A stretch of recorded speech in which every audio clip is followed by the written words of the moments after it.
En mi cumpleaños número 69, mi hijo me envió un mensaje de texto. Solo contenía 2 frases, y lo peor fue que su esposa incluso le dio me gusta al mensaje. Ese simple texto terminó costándoles el acceso a una fortuna familiar de $30 millones. Lo que pasó después es una historia sobre lo que ocurre cuando se confunde la bondad de un padre con la debilidad de un tonto. Si crees que una familia debe construirse sobre el respeto y no sobre el sentido de derecho o la arrogancia, por favor dale me gusta a este vídeo y suscríbete al canal. Y dime en los comentarios desde dónde lo estás viendo, porque quiero saber hasta dónde viaja esta historia. Todo comenzó en el cumpleaños más silencioso de mi vida. El silencio fue lo primero que se notaba. En una casa como la mía, una enorme residencia a medida en las colinas verdes de Connecticut, el silencio era un logro.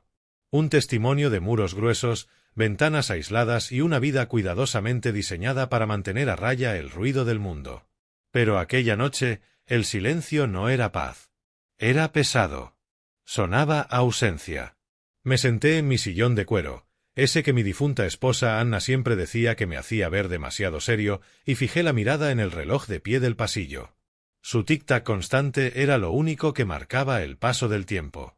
68 años habían ido y venido. Ahora el número 69 se me escapaba, segundo a segundo, ignorado por las 2 personas que más me importaban. Mi teléfono descansaba oscuro sobre la mesa de roble pulido a mi lado. Lo había tomado una docena de veces, con el pulgar sobre los contactos, para volver a dejarlo en su sitio. «Están ocupados», me dije. Leo tiene ese nuevo proyecto y Chloe seguramente está planeando otra de sus galas benéficas. Era una excusa, y una excusa muy pobre. Un hijo no olvida el cumpleaños de su padre. A menos que lo hayan enseñado a hacerlo. O quizás a menos que se le haya dado tanto, que ya no quede nada por lo que sentir gratitud. La casa estaba llena de fantasmas de tiempos más felices. Casi podía escuchar las risas de la infancia de Leo resonando por la escalera, o ver a Anna arreglando flores en la repisa de la chimenea, con esa sonrisa suya que iluminaba toda la sala. Después de que ella se fue, había volcado todo lo que me quedaba en nuestro hijo. Lo vi como mi deber, como mi última promesa hacia ella. Había provisto, había facilitado. Le había dado una vida libre de las dificultades que yo mismo enfrenté cuando levanté mi imperio de herrajes arquitectónicos, desde un taller polvoriento hasta convertirlo en una marca nacional. Le había dado todo, todo menos un motivo para respetar al hombre que se lo había dado. Finalmente, la punzada de la soledad se volvió insoportable. No buscaba un regalo ni una fiesta. Solo quería un gesto, una conexión, un simple recordatorio de que todavía existía en su mundo. Con un suspiro que parecía cargar el peso de la última década, tomé el teléfono. Mis dedos se sentían torpes mientras escribía el mensaje. Lo releí una y otra vez, borrando palabras, intentando que sonara casual, cualquier cosa menos desesperado. Al final, me quedé con algo simple, algo que un padre dice a su hijo. Solo quería decirles que los quiero a los 2. Espero que estén teniendo una buena semana. Presioné enviar antes de que la duda me hiciera borrarlo otra vez. Por un momento, sentí un leve alivio. El mensaje estaba enviado. El silencio se había roto. Solo quedaba esperar. No tuve que esperar mucho. Menos de un minuto después, mi teléfono vibró sobre la mesa. Una oleada de calor y esperanza me recorrió el cuerpo. Había respondido. Se había acordado. Tal vez solo estaban ocupados. Tal vez yo era un viejo sentimental exagerando todo. Sonreí mientras tomaba el teléfono, con el corazón más ligero que en todo el día. Entonces leí el mensaje. La pantalla brillaba en la penumbra del salón, iluminando 2 frases más frías que el aire de octubre afuera. Necesitamos espacio de ti. Por favor, no nos contactes nunca más. Leí esas palabras una vez. Luego otra. Sentí que el aire se escapaba de mis pulmones, como si me hubieran dado un puñetazo en el pecho. No era la rabieta o la insolencia de un joven teniendo un mal día. Era un despido. Era la terminación de una relación con la frialdad corporativa de un comunicado de recursos humanos. Era una ejecución. Mi propio hijo acababa de despedir a su padre. Mi mente se quedó en blanco.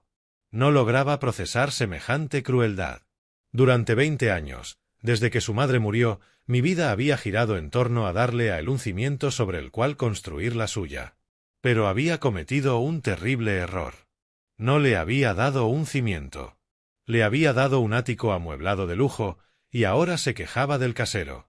Mientras el impacto inicial empezaba a disiparse, mis ojos se fijaron en un detalle bajo el mensaje. Un detalle que bañó la frialdad del texto en veneno.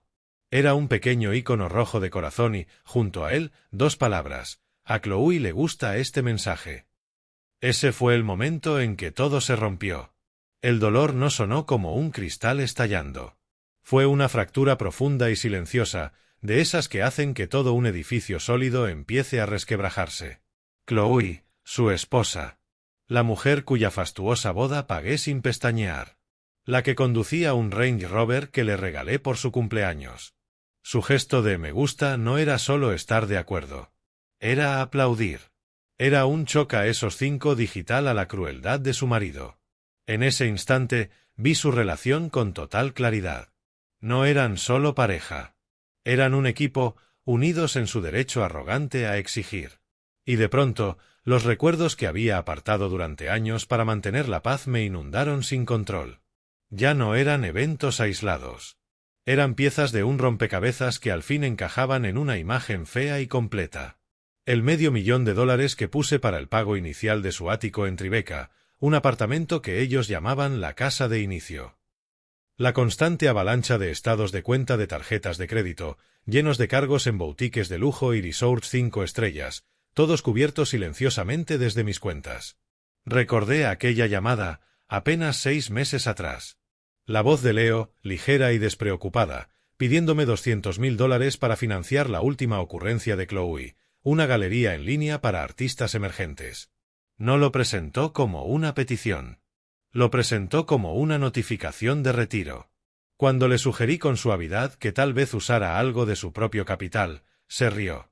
Papá, este es mi capital. Es el dinero de la familia. Lo dejé pasar. Transferí el dinero. Siempre transfería el dinero, porque amaba a mi hijo, y porque era un iluso que creía que algún día despertaría y entendería. Me equivoqué. Ese mensaje de texto era la prueba. Para ellos, yo no era un padre. Ni siquiera una persona. Era un recurso. Un fondo. Una fuente infinita y sin rostro de dinero, que ahora se estaba volviendo incómodamente sentimental en su vejez. Y ahora, ese recurso estaba siendo instruido a que dejara de hacer contacto. Me levanté y caminé hacia la ventana, contemplando el césped perfectamente cuidado que se perdía en la oscuridad. El jardín que Anna y yo habíamos plantado juntos. La casa que construí para mi familia. Una frialdad profunda me envolvió, apagando las últimas brasas de mi tristeza. En su lugar apareció algo nuevo, duro, claro y absolutamente sereno. No era rabia. Era decisión. No se puede razonar con la arrogancia. No se puede negociar con la falta de respeto. Solo se puede cortar su suministro. Volví a la mesa y tomé el teléfono. Mis manos estaban perfectamente firmes. Abrí el contacto de Leo, deslicé hasta el final y presioné el botón que decía, bloquear este número. Apareció un mensaje de confirmación. Lo acepté sin titubear. Hice lo mismo con Chloe. El silencio digital ahora era total, pero estaba en mis términos.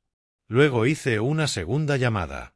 Sonó 2 veces antes de que contestara una voz profesional familiar. David Sterling. David, soy Elías, dije con voz calmada. Perdona que llame tan tarde.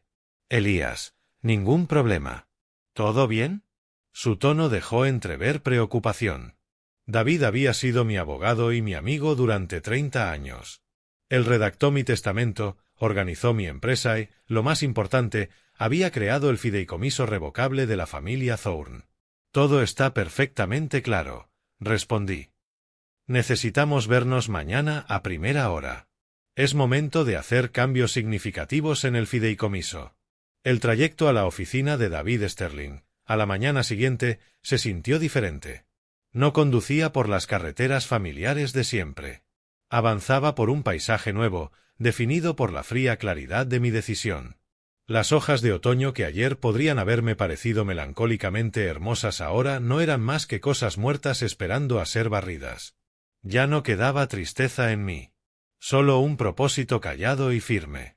La firma Sterling y Associates ocupaba el último piso de una torre de cristal en Stamford, con vistas a Long Island Sound. Era un mundo de poder silencioso, con olor a cuero caro y papel antiguo, un lugar donde se protegían fortunas y se gestionaban dinastías a través de documentos cuidadosamente redactados. David estaba de pie junto a su ventana panorámica cuando su asistente me hizo pasar.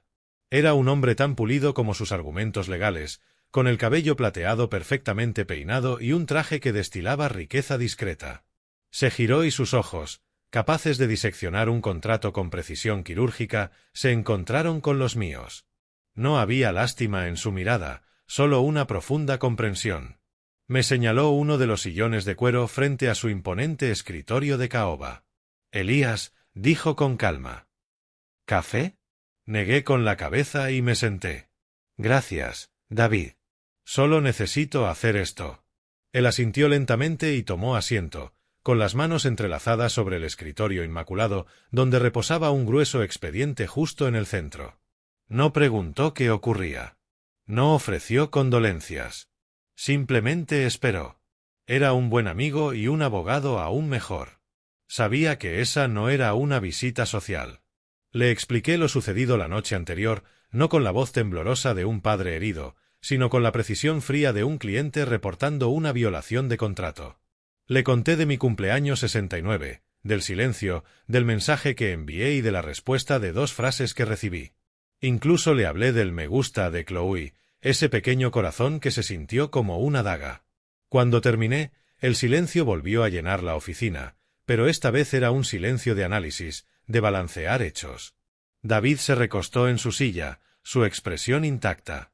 He estado esperando esta llamada durante 5 años, Elías, dijo con voz tranquila.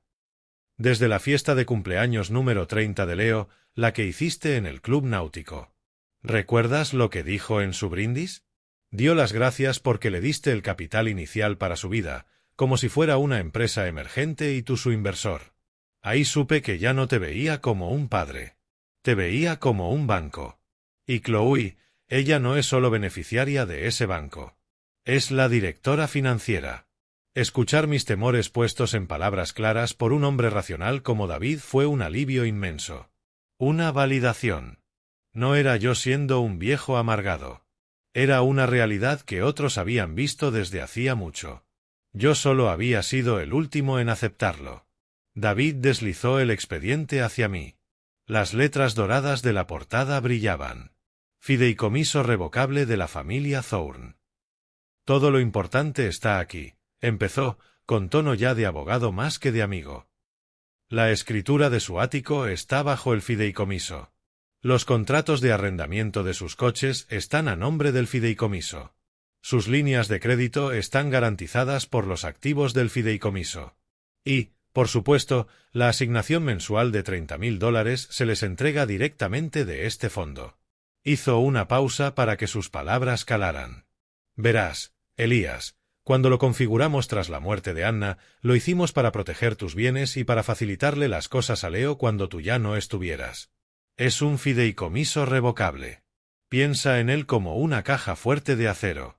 Tú, como otorgante, la llenaste con tus activos. Tú, como único administrador, guardas la única llave.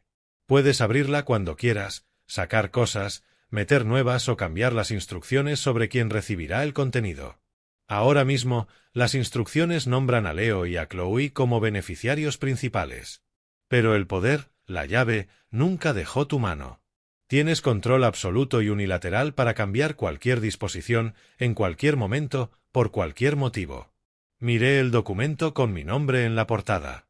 Durante años había visto ese fideicomiso como un salvavidas para mi hijo, una forma de garantizar su comodidad y seguridad. Ahora lo veía por lo que realmente era, una herramienta. Un mecanismo de control que había olvidado que tenía. Había estado financiando una insurgencia contra mi propia dignidad con mi propio dinero. Clavé mis ojos en los de David. Ya no había dudas en mí. El camino estaba claro, y no pensaba titubear.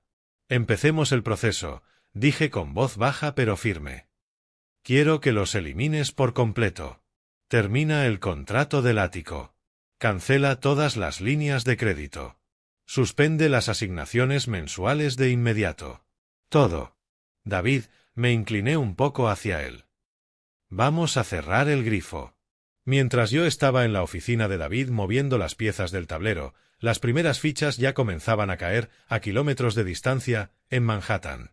El juego había empezado, y mi hijo y su esposa ni siquiera sabían que estaban dentro. Puedo imaginar la escena a la perfección, como si fuese una mosca en la pared, porque era un acto que ya habían representado cientos de veces. Solo que esta vez, el guión había cambiado sin que ellos lo supieran. Estaban almorzando en Per Se, un restaurante donde el precio de un solo plato podría alimentar a una familia entera durante un mes. Ese era su hábitat natural, un mundo de tonos bajos, vistas panorámicas a Central Park y comida más decorada que cocinada. Chloe seguramente estaba tomando una foto artística de su risotto con trufa para sus seguidores en redes sociales, mientras Leo agitaba una botella de vino de $1000, pontificando al sumiller sobre sus sutiles notas de roble y mora. Interpretaron el papel de gente rica e influyente, un papel que habían dominado sin tener que leer jamás el texto original llamado Trabajo duro o Consecuencias. La comida terminó como siempre, con risas y con la discreta y respetuosa colocación de la carpetita de cuero de la cuenta sobre su mesa. Leo la habría levantado con ese aire casual de quien tiene el lugar, un gesto que aprendió viéndome a mí, pero sin comprender el peso que hay detrás. Ni siquiera habría mirado el total de 4 cifras. ¿Por qué lo haría? El dinero no era real para él. Era un concepto, un río que fluía sin fin desde una montaña lejana que él nunca tuvo que escalar. Le habría dado al camarero su American Express Black, la de titanio, la que él llamaba su heavy metal, y se habría recostado para discutir si debían volar a Aspen o a St. Barts el fin de semana. Pasarían unos minutos, lo suficientes para que la conversación siguiera, para que la representación continuara. Entonces el camarero volvería a la mesa, con la expresión convertida en una máscara profesional de disculpa perfecta. «Lo siento mucho, señor Thorne», diría en voz baja, «pero la tarjeta ha sido rechazada». La primera reacción de Leo habría sido una risita incrédula. ¿Rechazada? Imposible. Pásela otra vez. Su terminal debe estar fallando. No era una petición, era una afirmación. En su mundo, esa tarjeta no se rechaza. El universo no funciona así. Chloe habría puesto cara de fastidio, molesta por ese pequeño y vulgar desgarro en el tejido de su tarde perfecta. El camarero, por supuesto, lo intentaría de nuevo, y volvería un minuto después con el mismo resultado. Mis disculpas otra vez, señor. Parece haber un problema con la tarjeta. Quizá otra forma de pago. A la molestia de Leo se le sumaría entonces un destello de vergüenza real. Lo estaban desafiando en su propio terreno. Sacaría una segunda tarjeta, una Visa Platinum, con un gesto displicente. Tome, esta no tiene límite. Pero sí tenía límite. Uno nuevo, fijado en 0. El tercer regreso del camarero sería más sombrío. La sonrisa profesional habría desaparecido, sustituida por una expresión de cauta preocupación. Chloe, al percibir un problema real, dejaría de desplazarse por el móvil. Leo, ¿qué está pasando? Si se haría. Ofrecería entonces su propia tarjeta, una Sapphire Reserve, con una mirada que desafiaba al universo a rechazarla también. Fue rechazada. La mesa, antes un escenario de su opulencia, se convirtió en una isla de pánico silencioso y creciente. Las risas se habían ido. Sus voces, ahora, eran susurros urgentes. ¿Qué está pasando? Exigiría Chloe. ¿Se te pasó un pago? Por supuesto que no se me pasó ningún pago, soltaría Leo, con la seguridad hecha añicos. La oficina de mi padre gestiona todo. Todo está automatizado a través del fideicomiso. Es imposible. Otra vez esa palabra, imposible. La palabra de un hombre que nunca se encontró una puerta cerrada. Sacaría el teléfono, un intento desesperado de restaurar el orden en su realidad que se desmoronaba. Voy a llamar a papá. Tiene que haber un error enorme en el banco. Tocaría la pantalla, Aparecería mi foto de contacto. Pulsaría llamar y acercaría el móvil al oído, esperando oír el tono familiar. Pero no habría tono, solo el silencio plano e inmediato de una llamada que va directa al buzón de voz. Su ceño se frunciría, confuso. Lo intentaría de nuevo. Mismo resultado, conexión cortada al instante. Un frío pavor empezaría a asomar en su expresión. Esto no era un fallo técnico. Se sentía diferente. Pasaría entonces a los mensajes, los pulgares volando por la pantalla. Papá, ¿qué pasa con las tarjetas? Ninguna funciona. Llámame. Pulsaría enviar, esperando ver el globo azul con la palabra entregado debajo. En su lugar, aparecería un globo verde y, debajo, una pequeña y condenatoria notificación en letras rojas. Mensaje no enviado. Se quedaría mirándolo, negándose a unir los puntos. Probaría de nuevo. Y otra vez. Las letras rojas burlándose cada vez. Y entonces la horrenda realización caería sobre él. No era un problema de red. No era un error bancario. Era un muro. Un muro deliberado, impenetrable. Había sido bloqueado. Me bloqueó, susurraría, con la voz hueca de incredulidad. Mi propio padre bloqueó mi número. El rostro de Chloe palidecería bajo su maquillaje caro. El problema ya no era pagar el almuerzo. Era existencial. ¿Por qué haría eso? ¿Qué hiciste? Preguntaría, con filo acusador en la voz. No hice nada, insistiría él, la mente a 1000 por hora tratando de encontrar una razón, una explicación para por qué el mundo se había puesto patas arriba. Solo le dijimos que necesitábamos espacio. La absurdidad de la situación los golpearía entonces, varados en uno de los restaurantes más caros de Nueva York, incapaces de pagar. ¿Cómo vamos a pagar esto? Susurraría frenética Chloe, mirando alrededor por si alguien observaba su pequeño drama. La hipoteca vence el día 1, Leo, y el leasing de mi Range Rover. ¿Qué vamos a hacer? Un hilo de esperanza desesperada se encendería en los ojos de Leo. La asignación, diría. Los 30.000. Tenía que haber llegado ayer. Tiene que estar en la cuenta corriente. Es automático. Entonces revísalo, ordenaría Chloe. Revísalo ahora. Con manos temblorosas, Leo abriría su app bancaria, el rostro iluminado por la luz azulada de la pantalla. Miraría el saldo, su expresión pasaría lentamente del pánico a la desesperación absoluta. Levantaría la vista hacia su esposa, con la cara cenicienta. No está, diría apenas audible. La transferencia no llegó. En los días que siguieron a mi reunión con David, mi silencio se convirtió en mi arma principal. No era una ausencia pasiva de sonido. Era una presencia estratégica activa. Mientras mi hijo y su esposa gritaban hacia el vacío, mi vida se volvió más tranquila que en años. Cuidé mi jardín. Pasé tardes en mi taller de carpintería, con el olor a cedro recién cortado llenando el aire. Leí libros que llevaba años postergando. No revisé el teléfono de manera obsesiva. No esperé una disculpa. Ya había hecho mi jugada en el tablero, y ahora solo dejaba que las consecuencias se propagaran, sabiendo que encontrarían su objetivo con precisión perfecta.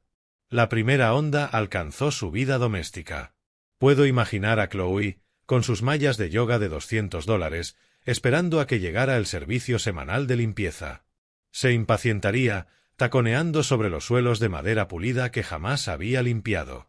Finalmente, recibiría un mensaje de la agencia, una nota de cortesía corporativa con final tajante. Estimada señora Thorne, le informamos que su contrato de servicio ha sido suspendido por falta de pago. Los conejos de polvo comenzarían su lenta y silenciosa conquista del ático. La siguiente onda alcanzaría a Leo. Llegaría a su gimnasio exclusivo, donde los entrenadores cobran por hora más de lo que muchos ganan en un día, listo para su sesión, solo para que su llavero electrónico fuera denegado en la entrada. La recepcionista, con una compasión ensayada, le informaría que su membresía había sido congelada. Para un hombre como Leo, cuya identidad se cimenta en el acceso sin esfuerzo, una puerta cerrada no es solo una molestia, es una ofensa a su propia esencia. Luego desaparecerían los pequeños lujos cotidianos. Las cajas curadas de comida orgánica y porcionada dejarían de aparecer en su puerta. Se verían obligados a enfrentarse a un supermercado, un lugar que probablemente veían con la misma curiosidad antropológica que un museo. Los pagos automáticos de su club de vinos, sus plataformas de streaming, su paseador de perros, uno por uno, los pilares invisibles que sostenían su vida sin fricciones empezarían a desmoronarse. Su mundo estaba siendo desenchufado, circuito por circuito. Y entonces empezó la siguiente fase, la liquidación. El orgullo es un artículo de lujo, y fue lo primero que tuvieron que vender. Puedo imaginar las conversaciones tensas y amargas en su apartamento antes perfecto. Chloe, con los ojos encendidos por una ira nacida del miedo, sacando los bolsos de diseñador que yo le había comprado, cada uno un símbolo de una vida que se evaporaba frente a sus ojos. Leo, con las manos levemente temblorosas, quitándose el reloj suizo que le regalé por su cumpleaños número 30. No irían a una casa de empeño común, su orgullo no lo permitiría. Irían a boutiques de consignación de alta gama en Madison Avenue, fingiendo que solo estaban curando su colección, mientras rezaban porque el cheque alcanzara para cubrir los gastos de la semana siguiente. Los mismos regalos que yo les había dado por amor se convertían ahora en dinero de supervivencia. La ironía era tan afilada como dolorosa. Su arrogancia, antes una fortaleza, no era más que escombros. En su lugar empezó a crecer un miedo primario, crudo. El mundo, por primera vez en sus vidas, no se doblaba a su voluntad. La red de seguridad que habían dado por hecha, esa que jamás reconocieron, había desaparecido. Caían en caída libre, y el suelo se acercaba a toda velocidad. El miedo es un gran maestro. Era la lección que entendí que no le había dado a mi hijo. Y ahora el mundo se la estaba dando por mí. Sus intentos por contactarme se volvieron más frenéticos. Mi teléfono, que mantenía en silencio en mi estudio, se convirtió en un testimonio mudo de su desesperación. Números desconocidos parpadeaban en la pantalla. Los dejaba ir al buzón. Una hora después, escuchaba. Siempre era Leo, con la voz tensa, tratando de fingir calma. «Papá, soy yo. Llamo desde el teléfono de un amigo. Contesta. Esto ya no tiene gracia. Tenemos que hablar». La palabra necesitamos seguía ahí. Aún creía estar en posición de exigir. Llegaban más llamadas. Más mensajes desde números que no reconocía. Cada uno más urgente que el anterior. Eran una tormenta frenética golpeando contra los muros de piedra de mi silencio. Pero dentro de esos muros, yo estaba en paz.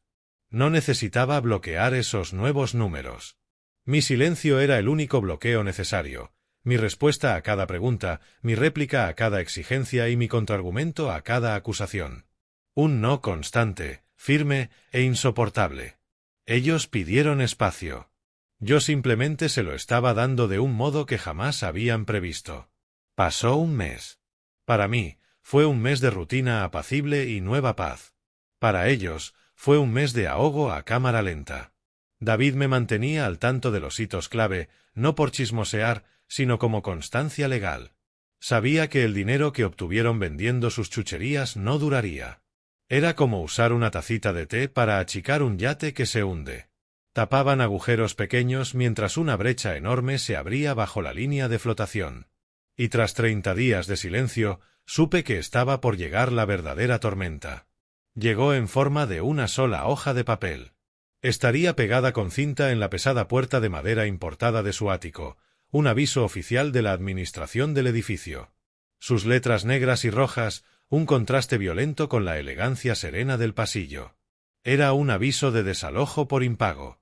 Puedo imaginar el momento en que Leo lo encontró, la confusión, la suposición inmediata de que era un error, una equivocación de oficina destinada a otro. Luego, el horror al leer los detalles. Inquilino, fideicomiso familiar Thorne. Monto adeudado, 2 meses de alquiler, en total $60,000. La reacción de Chloe habría sido incredulidad seguida de pura rabia. ¿Alquiler? Gritaría, con la palabra sonándole extranjera e insultante en la lengua. ¿Cómo que alquiler? Este lugar es nuestro. Tu padre lo compró para nosotros. Y ese habría sido el momento de la verdadera, demoledora revelación para mi hijo. Tendría que admitir la verdad, quizá por primera vez, incluso ante sí mismo. Yo creía que sí, balbucearía. Él siempre se encargó de todo. Vivían en una jaula dorada y nunca se preguntaron quién guardaba la llave. El cimiento de toda su vida, el suelo bajo sus pies, no era tierra firme, era un contrato de alquiler. Y el arrendamiento acababa de expirar. La seguridad que sentían era una ilusión, y se desvaneció como si el universo hubiese coreografiado su caída con máxima eficiencia. El segundo golpe llegó esa misma tarde. Tambaleándose por el aviso de desalojo, con su mundo reducido a 4 paredes y menos de 30 días para marcharse, Chloe debió de decidir que necesitaba escapar. Tal vez a casa de una amiga a quejarse, o a la de su madre a llorar. Saldría furiosa del edificio, con el rostro enmascarado por la ira, y caminaría hacia el lugar donde siempre dejaba su Range Rover blanco. Pero el coche no estaría allí. En su lugar, un camión grúa con luces amarillas parpadeando con una indiferencia casi alegre. Su coche, su símbolo de estatus, el vehículo que presumía orgullosa en redes, ya estaba enganchado, con las ruedas delanteras levantadas de forma ignominiosa del suelo. Un hombre con mono de trabajo y una tablilla respondería a sus protestas con un encogimiento de hombros. Tenía la documentación, el vehículo estaba siendo reposeído. Leasing, cuenta del fideicomiso familiar Thorne. Estado, moroso. No era un fracaso privado. Era un espectáculo público. El portero que durante años corrió a abrirle la puerta lo vería todo con una neutralidad cuidadosamente ensayada. Los vecinos mirarían desde las ventanas. Era la humillación social definitiva, el descenso en tiempo real de toda su marca personal representado en las calles de Manhattan. Podía gritar, amenazar, llorar. No importaba. El hombre de la tablilla tenía todo el poder. El camión gruñiría, se apartaría del bordillo y se llevaría con él el último vestigio de su vida curada al milímetro. Ese fue el punto de quiebre. El 1-2 de perder casa y coche en cuestión de horas destrozó cualquier compostura que les quedaba. El pánico por una tarjeta rechazada es una cosa. El terror ante la inminente falta de techo es otra muy distinta. El verdadero carácter de una persona no se revela en la comodidad, se forja en la crisis. Yo le había proporcionado a mi hijo una vida de comodidad. Ahora la crisis, por fin, revelaría al hombre que había criado. Sus opciones se habían reducido a nada. No tenían aliados a los que llamar ni fondos ocultos que rescatar. Solo quedaba un coche, el sedán. Y solo quedaba una última idea, desesperada y torpe. La raíz de su problema era, en su mente, la única solución posible. Habían intentado luchar contra mi silencio a distancia. Ahora llevarían la guerra a la puerta de mi casa. Imagino que la última conversación en aquel apartamento vacío y resonante fue corta y sombría. Toda la culpa y los reproches ya estarían agotados, quedando solo el sabor metálico de la desesperación. Leo, pálido, con una nueva energía peligrosa ardiendo en los ojos, cogería el último juego de llaves del mostrador de mármol. Miraría a Chloe, su socia en un imperio en ruinas. «Súbete al coche», diría, sin la arrogancia de siempre, con el filo de quien ya no tiene nada que perder. «Vamos a Connecticut. No puede ignorarnos si estamos en su jardín. Tiene que enfrentarnos». El trayecto de Manhattan a mi casa en Connecticut lleva aproximadamente 1 hora sin tráfico. Para ellos, imagino que fue 1 hora cargada de una mezcla volátil de rabia, miedo y una esperanza trémula de que un cara a cara pudiera cambiar las cosas. Ellos aún vivían bajo la ilusión de que su mera presencia, sus emociones, tenían poder sobre mí. Venían a mi casa a montar una escena, creyendo que la vergüenza o la culpa serían la llave que abriría la bóveda. No entendían que el hombre al que venían a ver ya no vivía allí. Yo estaba en el Rosal cuando llegaron. Mi sistema de seguridad me había enviado una notificación discreta al reloj unos minutos antes. Vehículo acercándose. No necesitaba mirar las cámaras. Sabía quiénes eran. El jardín era mi santuario, el lugar que Anna y yo diseñamos juntos hace décadas. Cada rosal tenía un nombre, una historia. Cuidarlos era una forma de meditación, un acto lento y deliberado de creación y mantenimiento. Aquel día me puse los auriculares con cancelación de ruido y seleccioné una lista de reproducción de las suites para violonchelo de Bach. La música, rica y ordenada, llenó mi cabeza. La banda sonora perfecta para la tarea en curso. El mundo fuera de esa música, fuera del muro de piedra de 10 pies que rodea mi propiedad, sencillamente dejó de existir. Sabía que estaban en la puerta principal. Podía imaginar la escena sin verla. La mano de Leo aporreando el botón del interfono con creciente fuerza, Chloe paseando de un lado a otro por la grava del camino, con sus zapatos caros, nada adecuados para la batalla que estaba a punto de perder. Se toparían con lo mismo que los había atormentado el último mes, un silencio absoluto e impenetrable. El interfono no sonaría. Las puertas no se abrirían.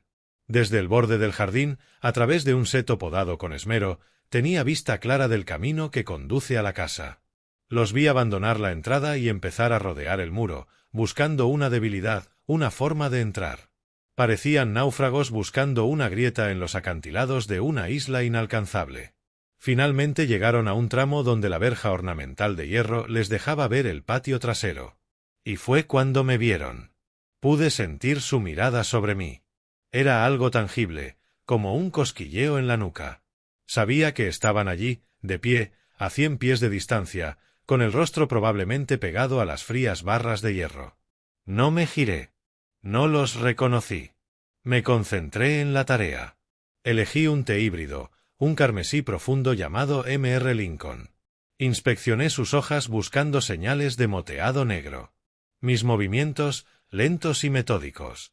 Tomé mis tijeras de podar, el acero destellando al sol de la tarde, e hice un corte limpio y preciso justo por encima de un tallo con 5 foliolos. Esa era la verdadera confrontación, no una pelea a gritos, sino una demostración. Mi paz contra su caos, mi silencio contra su ruido, mi jardín cerrado contra su mundo en ruinas. Empezaron a gritar. No podía oír las palabras, claro, gracias a las capas maestras de Bach. Sus alaridos se reducían a un zumbido tenue e irrelevante, como insectos lejanos. Pero podía verlos, la cara de Leo, enrojecida y deformada por la rabia, los gestos frenéticos de Chloe, con las manos suplicantes un momento y hechas puños al siguiente. Estaban representando una gran función de desesperación, pero la audiencia no podía oírlos. Gritaban dentro de una habitación insonorizada. Su poder, el chantaje emocional que siempre habían ejercido, se había esfumado. Sus palabras, que antes podían atravesarme, ya ni siquiera alcanzaban mis oídos. Debieron estar así 10 minutos, hasta que su energía se desinfló en un agotamiento harapiento y sin esperanza. Y entonces llegó el coche de seguridad. Mi sistema está programado para avisar automáticamente a la patrulla local si el interfono se pulsa más de 5 veces en un minuto o si un vehículo permanece más de 10. Un sedán negro, elegante, con el logo de la empresa de seguridad, se detuvo silenciosamente detrás de su coche. Del vehículo bajó un agente uniformado llamado Marcus, que ha patrullado este barrio durante años. Era la encarnación de la calma profesional. No corrió ni subió el tono. Simplemente se acercó a ellos, presencia educada, pero inamovible. No podía oír el diálogo, pero leí el lenguaje corporal, la postura agresiva inicial de Leo, el drama lacrimoso de Chloe, la paciencia imperturbable de Marcus. Escucharía, asentiría y luego les informaría, con tranquilidad, de que estaban en propiedad privada y se les pedía que se marcharan. Ya no eran el hijo y la nuera del propietario. Eran intrusos. La derrota fue total. No quedaban cartas que jugar. Se dejaron caer en su único coche restante, sin fuerzas, y se marcharon. El coche de Marcus esperó hasta que desaparecieron antes de irse también. El silencio volvió, más profundo, más completo. Solo entonces me giré. Me quité los auriculares y el mundo real irrumpió, la brisa suave, el gorjeo de un pinzón en el roble. Caminé hasta el rosal Mr. Lincoln. Corté la flor perfecta, rojo oscuro, que acababa de podar, y aspiré su fragancia rica y compleja. Había resistido su asalto final sin alzar la voz, sin dar un solo paso fuera de mi jardín. Gané no peleando, sino negándome a ser parte de su tormenta. El regreso a la ciudad debió de ser largo y silencioso. Su apuesta desesperada fracasó de la forma más humillante posible. Llevaron toda su furia y desesperación a mi puerta y fueron rechazados no con una bronca, sino con un muro de serena indiferencia. Habían sido desestimados. Su poder se había ido. Sus recursos se habían ido. Y ahora también su esperanza. Lo que siguió fue la etapa final inevitable de su colapso, el desmoronamiento completo. Empezó esa misma tarde. Fue una tormenta de comunicaciones dirigida a un hombre que estaba sentado en su despacho, en paz, leyendo un libro de historia romana. Las llamadas llegaron de números que no reconocía, una tras otra, un asalto digital frenético.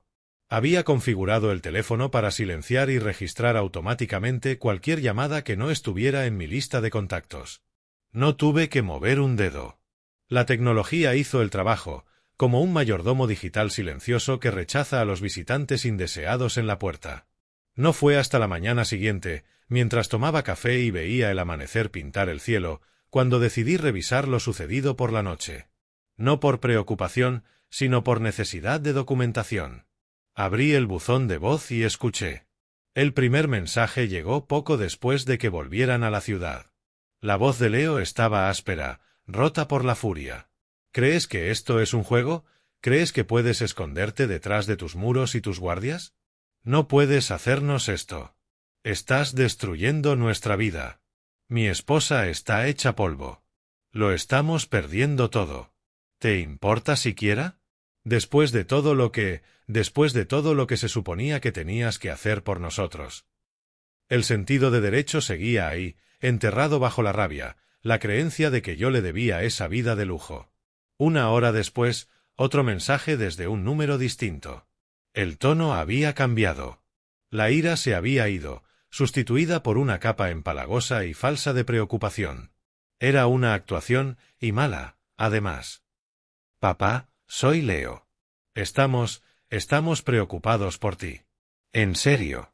No contestar el teléfono, esconderte en el jardín, no es propio de ti. Nos preocupa tu salud. ¿Estás bien? ¿Te sientes solo? Por favor, dinos que estás a salvo. Es lo único que queremos. Negué con la cabeza ante la manipulación transparente. No les preocupaba mi salud, les preocupaba la salud de su cuenta bancaria. Los mensajes siguieron durante toda la noche, en una espiral descendente hacia la desesperación absoluta. El último, dejado alrededor de las 3 de la mañana, era casi irreconocible. La voz estaba ronca, rota. Toda la ira y el teatro habían sido arrancados, quedando solo el sonido de un hombre completamente derrotado. «Papá, por favor», susurró, y de fondo se oía a Chloe sollozando suavemente. «Por favor, lo siento. De verdad lo siento por el mensaje, por todo. Fuimos estúpidos. Cometimos un error. Un error terrible, terrible. Haremos lo que sea para arreglarlo. Conseguiré un trabajo. Uno de verdad. Lo juro. Te devolveremos el dinero. Solo, por favor, no hagas esto. No nos abandones. Somos tu familia. Por favor, papá. Llámame». Tras escuchar esa súplica patética, salí del buzón y abrí el registro de llamadas bloqueadas. Mi sistema guarda un log de toda la actividad entrante. Desplacé por las entradas de la noche anterior. Página tras página de llamadas bloqueadas desde un puñado de números desconocidos, todas con marcas horarias entre las 7 de la tarde y las 4 de la madrugada. Arriba, el software había hecho el recuento total. La cifra era precisa: 109. 109 intentos desesperados e inútiles de atravesar los muros de mi determinación.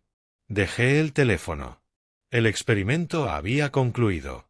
Los datos estaban recogidos. Era hora de la fase final. Tomé el teléfono de nuevo e hice una sola llamada. «David», dije cuando contestó, «es el momento. Envíales el correo». Unas horas después, ese mensaje habría aparecido en su bandeja de entrada, una paloma electrónica en medio de su riada de desesperación. No vendría de mí, sino de la dirección formal e intimidante de Sterling y Associates. Asunto: reunión sobre el fideicomiso familiar Thorne. El cuerpo era breve, profesional y desprovisto de emoción. «Estimado señor Thorne y señora Thorne. En nombre de mi cliente, Elías Thorne, Les invito a una reunión para tratar el futuro del fideicomiso familiar Thorne. La reunión tendrá lugar en nuestras oficinas este viernes a las 10 en punto. Rogamos confirmen su asistencia a la mayor brevedad. Sabía exactamente cómo interpretarían ese correo. No verían la frialdad legal ni reconocerían el lenguaje de una citación. Lo leerían como una bandera blanca. Creerían que su campaña de desesperación, sus 109 llamadas, sus disculpas patéticas, por fin habían funcionado. Pensarían que me habían roto. Irían a la oficina de mi abogado a negociar los términos de su reinstalación. No tenían idea de que iban a firmar su propia sentencia. La mañana de la reunión llegué una hora antes al despacho de David. Nos sentamos en su estudio privado, con los documentos finales notarizados descansando entre nosotros. No hubo dudas de última hora. El mes anterior no había hecho sino solidificar mi decisión. David repasó la secuencia por última vez, no como amigo que cuestiona, sino como abogado que garantiza una ejecución impecable. —¿Listo, Elías? —preguntó. Miré por la ventana la ciudad debajo, un ecosistema de causas y efectos, de acciones y consecuencias. —Estoy listo desde hace mucho —dije. —Vamos a la sala de juntas. La sala estaba diseñada para intimidar, larga y estrecha, dominada por una losa colosal de caoba pulida como un espejo. Una pared entera era de vidrio, con una vista vertiginosa de la ciudad. Era un lugar que te hacía sentir pequeño. Allí se cierran acuerdos de muchos millones y divorcios corporativos con la firma de una pluma. El escenario perfecto para lo que iba a suceder. Tomé asiento en la cabecera, con David a mi derecha. El voluminoso documento encuadernado en cuero estaba directamente frente a mí. Esperamos. Llegaron puntuales a las 10. La puntualidad era señal de desesperación. La asistente de David los condujo y, por un instante, no vi a mi hijo y a su esposa, sino a dos desconocidos entrando en una trampa. Se veían disminuidos. Las semanas de estrés habían pelado su barniz brillante. El traje caro de Leo le colgaba, sus ojos hundidos por noches sin dormir. El maquillaje de Chloe no alcanzaba a ocultar la ansiedad que tensaba las comisuras de su boca. Querían proyectar la imagen de adultos responsables y contritos, pero parecían niños asustados llamados al despacho del director. Se sentaron frente a mí, con la vasta superficie de madera pulida entre nosotros, como un abismo. El aire estaba cargado de palabras no dichas, pesado de expectativas. David, profesional hasta la médula, rompió el silencio. —Gracias por venir —dijo con voz neutra. —Tienen agua a su disposición. Elías ha pedido esta reunión para hablar sobre el futuro del fideicomiso familiar. Ese fue el pie para Leo. Carraspeó, enderezó la espalda y empezó el discurso que había ensayado. —Papá —empezó, esforzándose por sonar sincero—, antes que nada, Chloe y yo queremos decir lo mucho que lo sentimos. Este último mes ha sido una pesadilla, pero nos ha hecho pensar y nos hemos dado cuenta de que las cosas se descontrolaron. Hubo un completo malentendido, una ruptura de comunicación. Buscó reacción. No se la di. Me quedé sentado, manos sobre la mesa, expresión inescrutable. Mi silencio lo inquietó y se apresuró a llenarlo, atropellando las palabras. Hemos estado bajo una presión enorme últimamente, con el trabajo y, bueno, con todo. Y actuamos mal. Ese mensaje de texto fue imperdonable. Lo mandamos en un momento de frustración y nunca quisimos hacerte daño. Te queremos, papá. Eres nuestro padre y eso es lo más importante. Chloe, en su marca, alargó la mano como para tocar la mía, con lágrimas de cocodrilo en los ojos. Te queremos muchísimo, Elías, susurró. Seguí escuchando, con la mirada fija. Su discurso era una obra maestra de evasión, lleno de nosotros y todo lo que pasa fuera, de presiones externas y malentendidos mutuos. No había asunción de culpa real. No se disculpaba por lo que hizo, se disculpaba por cómo reaccioné. Se disculpaba porque estaba desesperado, porque su mundo entero había desaparecido y quería recuperarlo. Habló 5 minutos más, serpenteando entre excusas endebles y promesas huecas de que ahora sí todo sería distinto. Cuando por fin se quedó sin gasolina, el silencio pesó aún más. Me miró suplicante, buscando una grieta en mi resolución. Esperaba una conversación, una negociación, el baile emocional de siempre. Dejé que el silencio se estirara, elevando su incomodidad hasta casi lo insoportable. Luego, con un movimiento lento y deliberado, coloqué ambas manos sobre el documento encuadernado frente a mí. El sonido de mis palmas sobre el cuero fue lo único que se oyó. No subí la voz. No rebatí sus puntos ni diseccioné su disculpa insincera. No quedaba nada que debatir. Empujé el documento. Se deslizó sobre la superficie brillante de la mesa, dejando un siseo suave hasta detenerse delante de Leo. Lo miró como si fuera una serpiente venenosa. Y entonces, por primera vez en la reunión, hablé. Mi voz fue calma, nivelada, sin rastro de la emoción que él intentaba provocar. Gracias por compartir eso, Leo, dije. He escuchado. Ahora quiero que mires esto. Golpeé con el dedo el título dorado en la tapa. Este es el fideicomiso revocable de la familia Thorne, enmendado y reexpresado. Creo que responderá a todas tus preguntas sobre el futuro. Con manos temblorosas, Leo tomó el documento. Chloe se inclinó tanto que casi juntaron las cabezas. Abrieron la cubierta. Los vi escanear las páginas densas, saltando la jerga legal, los párrafos impenetrables. No leían para comprender, buscaban números, buscaban las cláusulas familiares que habían sostenido toda su vida adulta. Pasaban las hojas con torpeza, buscando frenéticamente una realidad que ya no existía. Decidí guiarlos. Mi voz cortó su silencio. Pueden ir a la página 12, sección 3. Es la sección de beneficiarios principales. Verán que se ha simplificado. El dedo de Leo siguió las líneas, la respiración cada vez más superficial. Le di un momento. Luego continué, exponiendo los hechos con la precisión desapasionada de un cirujano que anuncia un diagnóstico terminal. Como pueden ver, expliqué, la cláusula 3.1, que antes los nombraba a ti, Leo, y a ti, Chloe, como beneficiarios únicos y principales de este fideicomiso, ha sido eliminada legal e irrevocablemente. Chloe dejó escapar un sonido ahogado. Leo se quedó mirando la página, como queriendo que las palabras se reordenaran. Además, seguí, sin vacilar, la cláusula 3.2, la disposición que establecía la asignación mensual de $30.000 y el pago de todas las líneas de crédito y arrendamientos asociados, ha sido suprimida en su totalidad.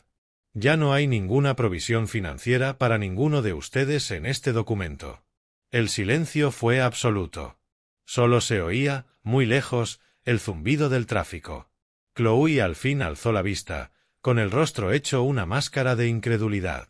La pregunta que formuló fue el último estertor de su vida entera de privilegio, el espasmo final de una visión del mundo recién extinguida.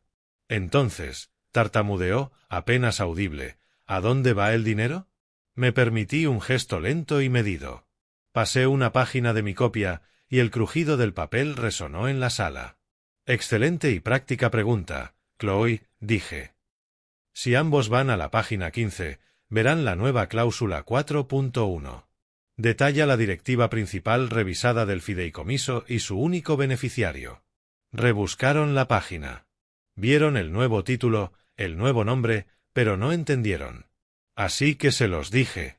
La totalidad de los activos del fideicomiso, unos $32 millones, se transferirán para crear un fondo perpetuo. Se llamará Beca Thorne Nueva Generación.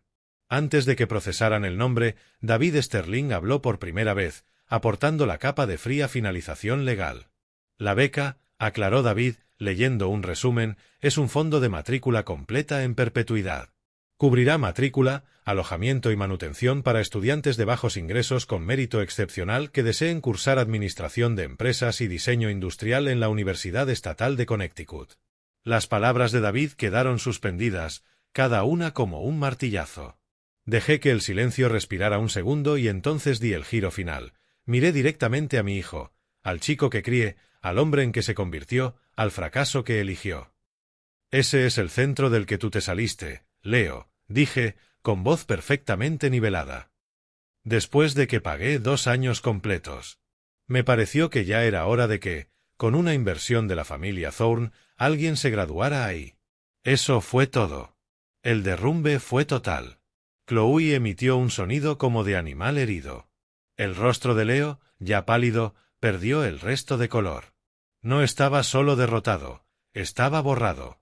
No era solo que el dinero se había ido, su mayor fracaso personal, la oportunidad que desperdició por pereza y arrogancia, había sido tomado y convertido en monumento del éxito de otros.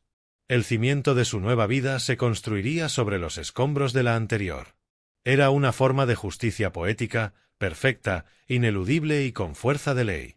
No solo perdieron su futuro, perdieron su pasado. 6 meses después, estaba de pie en un atril, en el auditorio de una universidad. El aire no olía a perfume caro ni a catering, sino a libros viejos, pintura fresca y potencial ilimitado. No me rodeaban los ricos y poderosos, sino estudiantes y sus familias, con rostros iluminados por un orgullo que el dinero no compra. Me veía más feliz, más sano y más en paz que en 20 años. Era la ceremonia inaugural de la beca Thor Nueva Generación, y yo daba el discurso principal. Hablé de mi vida, de iniciar un negocio en un garaje polvoriento con nada más que un juego de herramientas y una idea. Hablé de la dignidad del trabajo, del valor de una segunda oportunidad y de la diferencia entre una etiqueta de precio y el verdadero valor. Un legado, les dije, no es lo que dejas para la gente, sino lo que dejas dentro de la gente. Al mirar los rostros de esos jóvenes ambiciosos que ahora tendrían la oportunidad que mi propio hijo desechó, supe que por fin había hecho una buena inversión. Al mismo tiempo, al otro lado del estado, mi hijo aprendía el lenguaje de la consecuencia, un idioma que yo no le había enseñado. En una escena corta y silenciosa podía verse su nueva vida. El ático inmenso había sido reemplazado por un pequeño apartamento de 2 dormitorios sobre una lavandería. Los trajes caros, por el chaleco reflectante de un coordinador logístico. Lo vi en un muelle de carga, con una tablilla en la mano, cansado pero concentrado, los hombros por fin cuadrados por una responsabilidad desconocida. Y Chloe, con su imperio de redes sociales ya lejano, ahora gestionaba una boutique de ropa en un centro comercial de las afueras. La vi doblando suéteres con paciencia, el gesto tenso pero resistente. El falso glamour de su vida anterior había sido reemplazado por la realidad cruda de un salario por hora. Su vida ya no era bella ni fácil. Era difícil. Era una lucha. Y, por primera vez, era suya. Su relación, imagino, era algo tenso y frágil, pero se reconstruía sobre el terreno firme y duro de la realidad. Al terminar mi discurso, con el auditorio aplaudiendo, mis últimos pensamientos fueron una voz baja, una carta al pasado. Pasé 30 años firmando cheques. Al fin entendí que era hora de empezar a construir un legado. El último y más importante regalo que le hice a mi hijo no fue dinero. Fue exactamente aquello que él, de forma tan cruel, pidió: espacio. El espacio para fallar, para aprender, para, por fin, ponerse en pie por sí mismo. Al perder su herencia, les di la oportunidad de ganarse su propia vida. Y en el proceso, recuperé mi paz. Y quizá, pensé, algún día recupere a mi hijo. No como dependiente, sino como igual, una relación no basada en la obligación, sino en un cimiento de respeto mutuo, arduamente ganado. Esa misma tarde, ya en casa, estaba sentado en el jardín mientras el sol se ponía y las sombras se alargaban sobre el césped. El aire estaba fresco y tranquilo. Mi teléfono, que llevaba 6 meses en silencio, vibró sobre la mesita a mi lado. Lo tomé. Era un mensaje de un número que no reconocía. El texto contenía una sola palabra y un signo de interrogación. ¿Papá? Me quedé mirando la pantalla un largo momento. No había desesperación, no había exigencia. Solo una pregunta, una apertura, un primer paso a través de un vasto cañón de silencio. Una pequeña sonrisa enigmática me rozó los labios. No era triunfo ni perdón. Era una satisfacción callada. El poder de responder, de decidir el futuro, ahora era enteramente mío. Dejé el móvil boca abajo sobre la mesa. No necesitaba contestar de inmediato. Me recosté en la silla y escuché los sonidos de la tarde. El silencio ya no pesaba por la ausencia, era ligero y estaba lleno de posibilidades. Por primera vez en mucho tiempo, el silencio se sentía como un comienzo. Esta historia es una lección poderosa. El amor verdadero debe equilibrarse con límites firmes.